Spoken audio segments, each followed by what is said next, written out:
Today on 100 Huntley Street, it's the start of a new year, and we're going to give you some tips on how to kick it off. And we're going to talk about what it means to truly be holy. All this and more, and it all starts right now.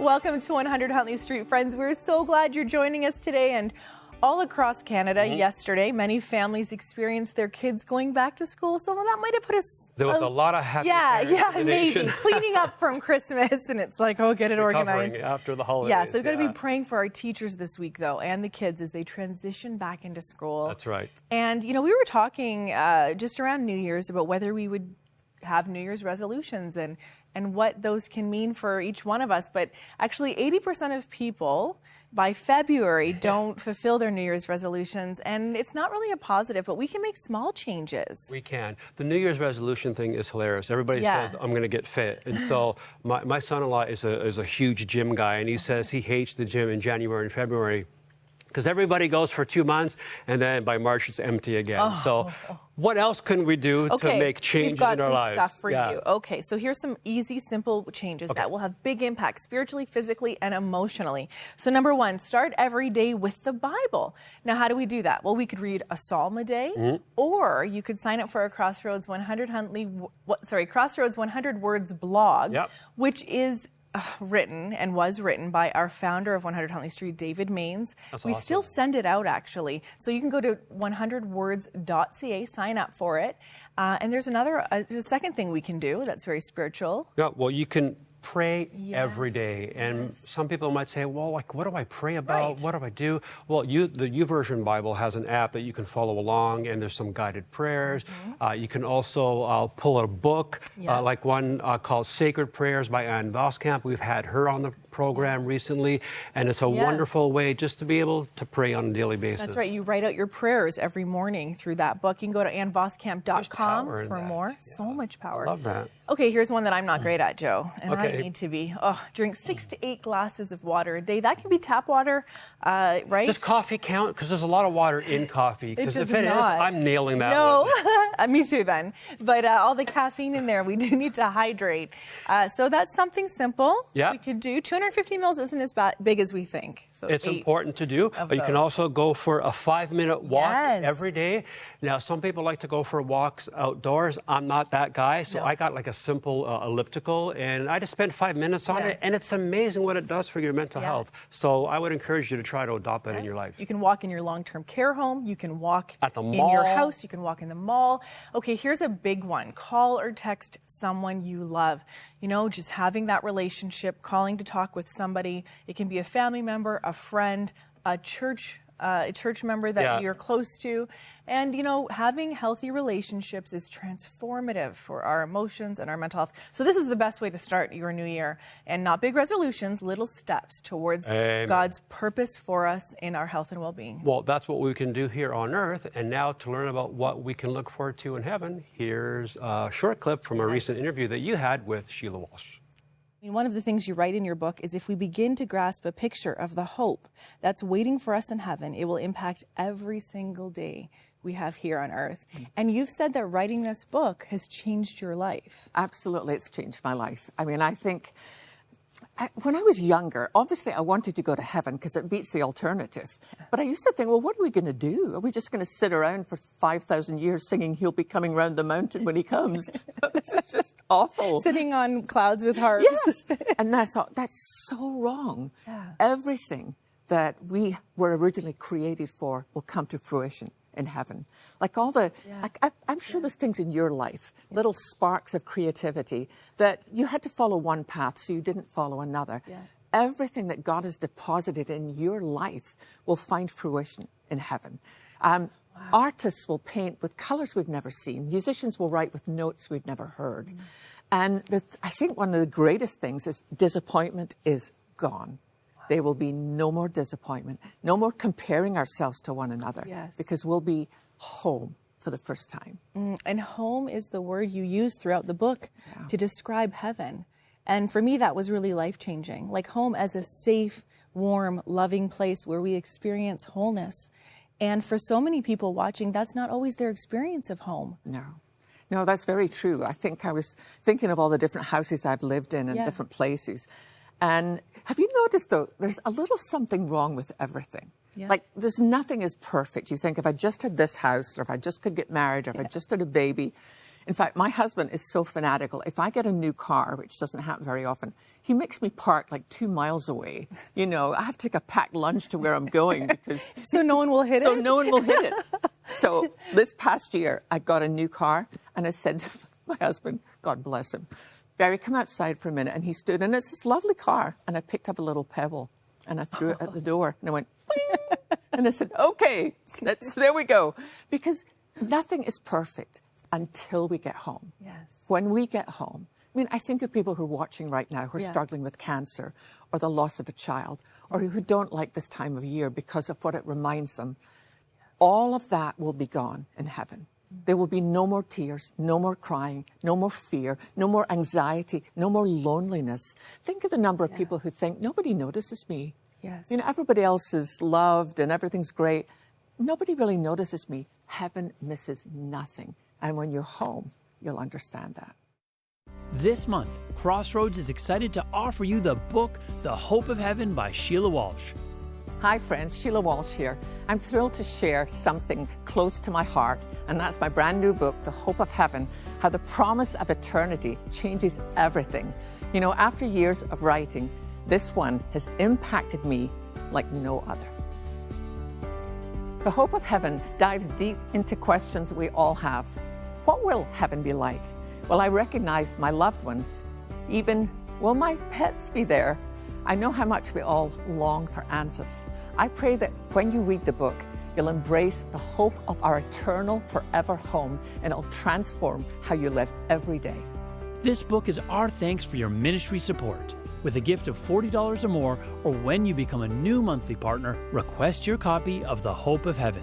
Call 1-800-265-3100 or visit crossroads.ca/heaven. You know, we do want to make sure that we get this book into your hands, The Hope of Heaven. And like we said, when you make a donation of $40 or more to this ministry, we want to send this to you. And Sheila asked a lot of great questions. You know, what does it look like? Will your pets be there? What kind of body will you have? All that kind of stuff. But I think that's a very basic question we have to ask is, how do we get to heaven? Well, number one, we know that we have to accept Christ. We understand that. But there's also this issue of living a life that's holy and pleasing to God. So how do we do that? Well, for more on this, let's head over to Lara with her guest. Do you long for a closer walk with God that turns mundane moments into holy encounters? Joining me now to talk about her new book, Holiness Here, Searching for God in the Everyday Events of Everyday Life, is award-winning author and senior editor of Faith Today magazine, Karen Stiller. Welcome to 100 Huntley Street, Karen. Thank you, Lara. It's lovely to be here. We're so honored to have you join us today and to be talking about your new book, Holiness Here. I devoured it in one sitting. Oh, yeah. Thank you. It's lovely to hear. Yes. I'm glad. Yes. And, you know, Karen, something about this book is that the authenticity and the honesty present in this book was very, very powerful for my own heart. And it helped me ask questions and wonder about who God is in his holiness and what does it mean for me to be holy in light of that. Maybe something that seemed insurmountable at certain points in my life, and we'll get into that in a moment. But, you know, the inspiration for this book came to you sitting in a church service, listening to a woman named Pastor Michelle. Yes. Yeah, that's right. I was in church one normal Sunday, and my friend Pastor Michelle prayed, "Give us grace, God, to lead a holy life." And I was instantly struck with the question, what does that mean? What does it mean for me to lead a holy life and the people who I'm sitting in this church with to lead a holy life? And it felt more obvious watching her up front, you know, in her clericals, leading the service, leading us in worship, to think of her leading a holy life, but what about me? And so I started out with that question, and the book is my, you know, clumsy attempt to find some kind of an answer. That's really good. That's so interesting. And it's a whole journey, the book, and I see it. And you bring the reader along the journey, and then they relate and they say, oh, that's how you live out holiness in a mundane moment, in a quiet moment, where we're not sure how God wants to move, but we just say yes. One of the interesting things you write in the book is that there is a PR issue when it comes to holiness. And that just was that was very good for me. I think I've had a PR issue with holiness. Yeah. But tell our viewers what you mean by that. Well, I think that there's a big level and a smaller level answer to that, I think. So I think holiness has a public relations problem in that people believe that to be holy is to be boring, to be judgmental. I think that's what the world thinks of holiness, that the church being holy means the church being mean and being mean-spirited and telling everyone what to do and leading a life that's, austere and not exciting and filled with rules and regulations. And then I think within the church, holiness has a public relations problem in that we view it as something other than what we are and who we are, as something insurmountable, as unobtainable, of that other people can do it more than we can do it, and that it's just not who we are, even though God has actually told us that we are a holy people. And so, that's holiness's PR problem. Yes, that's a good synopsis of the PR problem of holiness. Oh, it's good. It's it's a press release on it. Yeah, thank you. Well, in Holiness Here, you also go in to define biblical holiness. Mm-hmm. And for our viewers right now, the word holy, even in the Bible, what does it mean? And what does it mean about God? And what does it mean about the followers of Jesus, who, you're right, the writers of the New Testament say we are called to be a holy people, a priesthood? Yeah, exactly. So when we think of God as holy, I think we know what we mean by that, and we know theologically that God is unlike any other, that he is holiness and that God is holy.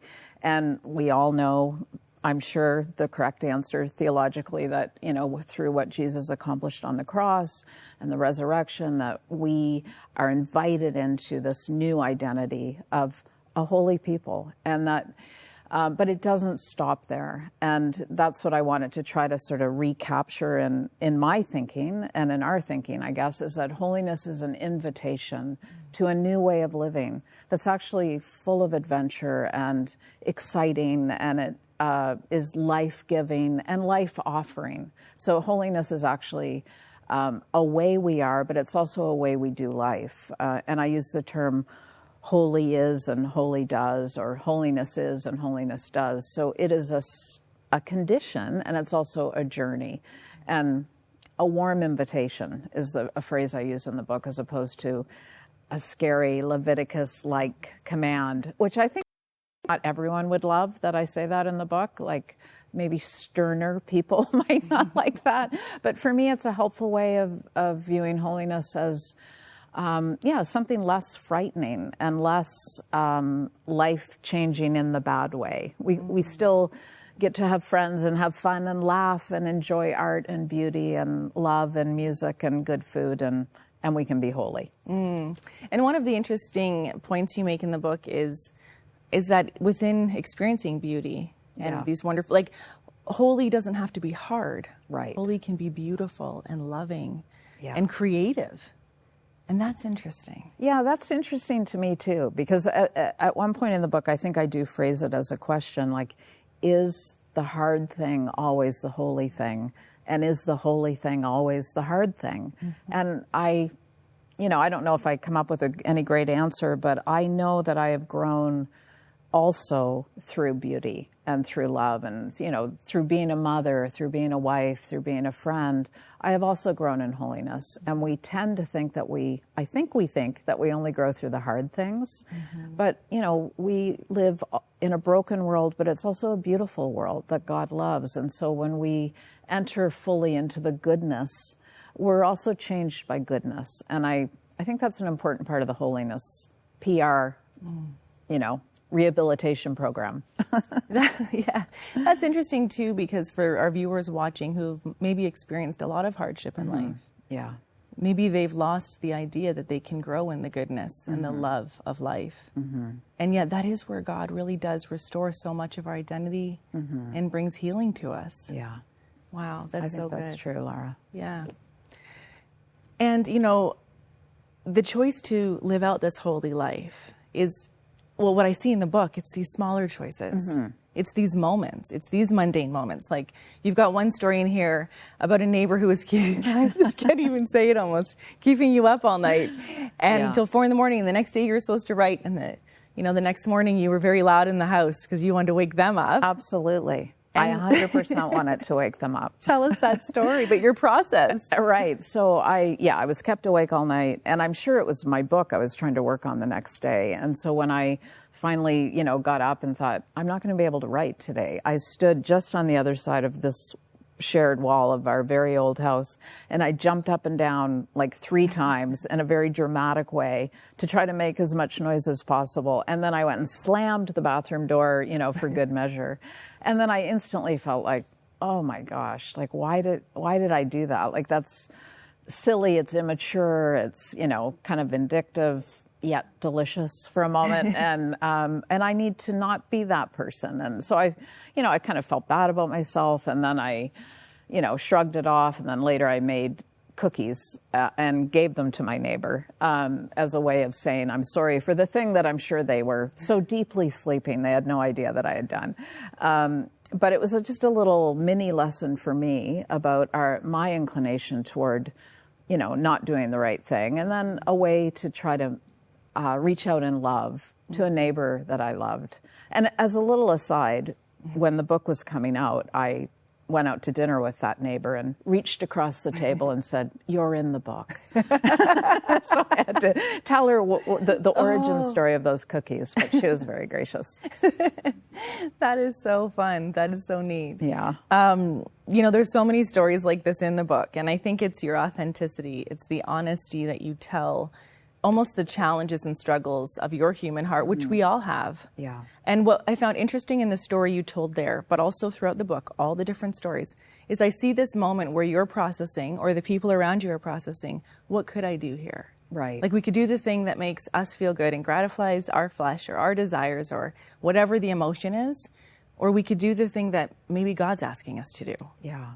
And that's the holy moment. Yeah. There's 2 things I'd love to pick up on that. One, I'll start with this one, that we are participants in our own transformation. Mm-hmm. So that has been an important lesson for me in my spiritual walk, is that I am not, even though I would love to be instantly transformed, and I know that is part of some people's stories, I remained a jerk.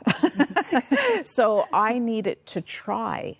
I needed to try to live the life that God was calling us to live, that God is calling us to live. And it wasn't just going to happen, magically. I needed to participate and exercise some effort. And so for me, that is part of the holiness walk. It's a decision to engage in love, really. So yeah, some effort is required. And then the other thing that I wanted to pick up on that is the power of telling our true stories and of being authentic and transparent with each other. And that is something I learned in my years of being a minister's wife, that, on a selfish level, actually, the more honest I was, the more loved I felt generally. That people do not want a pretend version of us. They want the real thing. And when we can kind of turn the light on in the room about our own frailty and brokenness, it's actually a relief to other people. And it's an invitation to them to also, kind of get real. And in that, we can lead each other toward healing and wholeness. So honesty has never failed me. And I think it's a gift that we can give each other. Mm. And speaking of, being honest with other people, nowhere is that more apparent than in the life of a healthy church, or a church that's at least trying to follow God. And in the book you write, people don't attend church because they think they're so great. It's surely because they know they are not. Yeah. They know they need God's mercy and the body to hold them in, to haul them back up on the life raft when they slip off, and to remind them again and again that they are holy and they get to act that way. You are in the boat with us. I think sometimes people feel like I'm not holy enough to live this holy life, Right. that God's asking me to live. Yeah. But that's actually a lie. Yeah. He's already told us our identity. Yeah, absolutely. And we really compare ourselves to other people. And that would be another observation I made in my years, with my husband in church ministry was that everybody thinks everybody else is doing a better job at being holy or living the Christian life. And so that's another valuable thing that honesty brings, is just knowing that, yeah, we are all in this together, and it's not a race, and it's not an upward climb to holiness. It's a big, messy, spirally journey that does have moments of beauty. And I also talk about that in the book, that it's okay, and this sounds risky even for me to say this, but it's okay to look back on your, the life story you're living and say, yeah, I can see that I've grown a little bit. I can see that maybe I won't try to wake my neighbor up anymore. I can see that I learned something and that God is doing something in my life, because it would be strange to think that we don't grow and change when we know that Jesus is doing a good work in us. We're taking something away from his power when we think we can't grow in this holy life. So yeah, again, that mutual encouragement, that coming alongside each other is, we can't do this alone. And I don't think we can grow into the holiness God calls us to live out without the body with us, in community. You talked about remembering and looking back, and that in the book you unpack that, but that's part of the holiness journey, looking back at where God has been faithful and what he's done and how things have changed. As we neared the end of your book, the second last chapter, there's a lot of reflection in that chapter about the loss of your husband, Brent. And that happened in the midst of you writing this book, and yet you chose to include it. Yeah. What was it like to write that chapter on holiness in the midst of sorrow? Yeah, so hard. My husband very briefly had a kidney transplant that seemed successful, and then just past the 1-year mark, he was literally struck down by a very rare side effect and died of brain cancer about 5 to 6 weeks after diagnosis. So in terms of my book writing, I was almost done, but not quite. And I obviously stopped writing the day he entered the hospital. And then a few months later, made the choice to pick up the book again and just see what that felt like. And, am I capable of finishing? Do I want to finish it? Do I still believe what this book says? Can I still stand by it? And understanding that maybe it's because I'm such an honest writer and that's a very high value for me. I couldn't not write about it. I would have felt like I was lying to not include this new, awful part of the story that we are now living. And so I wrote this chapter called Sorrow, and I was very careful. I tried to be very careful to not talk about what I didn't know that I didn't know yet. And as we record this, I'm sort of 18 months into this grief journey, and I still don't know the lessons. So I want to be careful about saying what I think I've learned. But what I saw happening was the love of community, the sharing of grief, and the bearing of one another's burdens sort of come to life in our life. I saw the impact of my husband's ministry, like through what people shared with me and my children, our children. That was beautiful to think about what kind of a holy life he led. And so much of it was making room for people.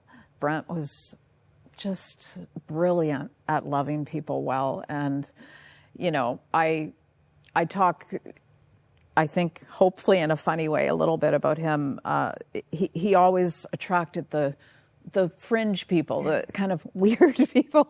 He loved the poets and the prophets and the writers and the artists. And he just made room in a way that sometimes church doesn't. And so that was, for me, a big part of where I saw the holiness in his life. So, grief shatters us and it breaks us open, and there is a decision about which direction we're going to grow in. And so, that being participants in our own transformation, deciding that this terrible thing that happened in our lives for my children and I, that we would try to participate in it, making us not bitter, hopefully more loving people, and that is the journey we're on. So yes. I wrote about it, and I hope that it was okay. I wrote about it nervously. Yes. Well, I read that chapter, and so many things stuck out to me. Throughout the whole book, actually, I could see points where Brent's legacy was speaking through you. And once I got to know him in that chapter, I said, oh, that's what that is right there. Something you said was nobody remembers really Brent's sermons, or they do, but what they talk about is his presence with them. Yeah. And that struck me. I said, that's the way to live, as I was reading it. Oh, thank you. So, Karen, I'm so thankful you shared this hard part of your journey, and I know that you're continuing on the journey. For that viewer watching right now who is on a journey maybe they didn't expect. Yeah. And yet they know God is calling them to make holy choices, to love him and to love their neighbor, to love themselves. What would you say to them right now? I would say that Jesus is the man of sorrows, and that means more to me now than it ever has, and that he is with us in our hard times, and to do the work of believing that, because you actually might not always feel that way.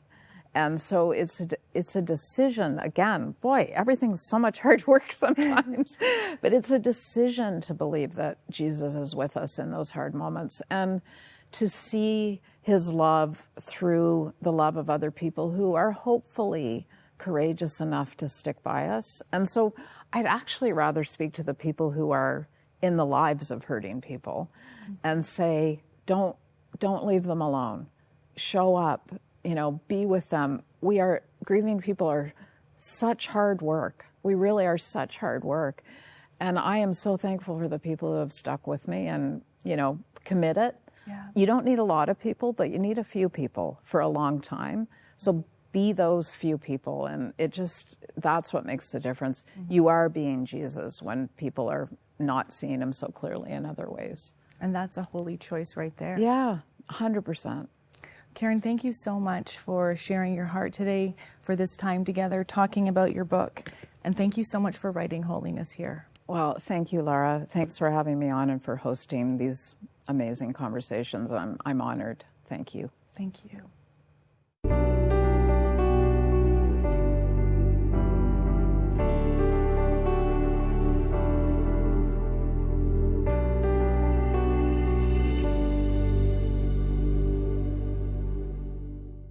Canada's cost of living crisis is continuing to push Canadians to the margin, but there is hope. Find out how you can be part of the solution on a special 100 Huntley Street two-part series, January 8th at 9 a.m. and p.m.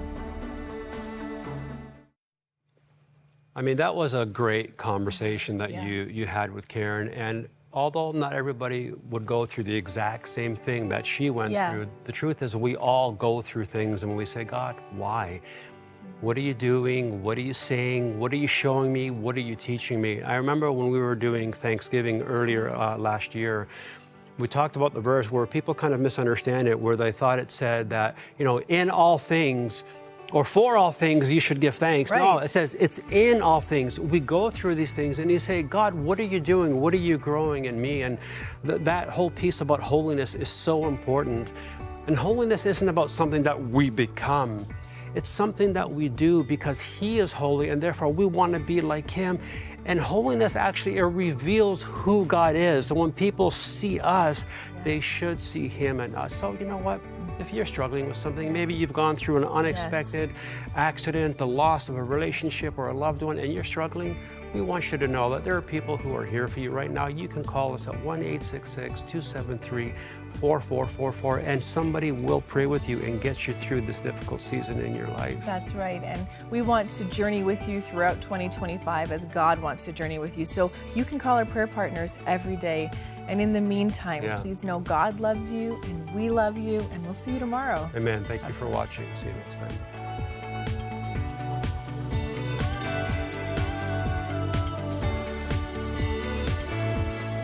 Thank you for your ongoing support of Crossroads, a supporter-funded nonprofit organization and member of the Canadian Centre for Christian Charities.